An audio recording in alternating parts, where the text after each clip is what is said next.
pues nos arrebataron más de la mitad de nuestro territorio. Texas pertenecía a nuestro país.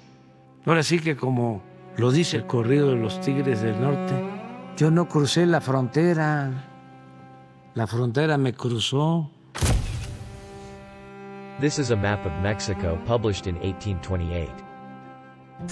And this is a map drawn after the Mexican-American War, which led to Mexico losing more than half of its territory and rich mineral resources.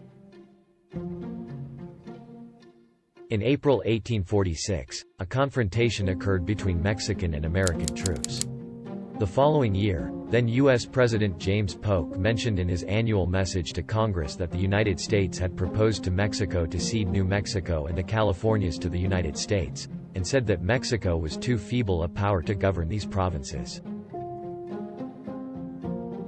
Nunca ha habido igualdad en las naciones, porque la élite en Estados Unidos siempre ha entendido que ellos deben dominar el continente y por extensión el mundo. On February 2, 1848, the United States and Mexico signed the Treaty of Guadalupe Hidalgo. El siglo XIX es un siglo de expansión de Estados Unidos sobre América Latina, sobre México.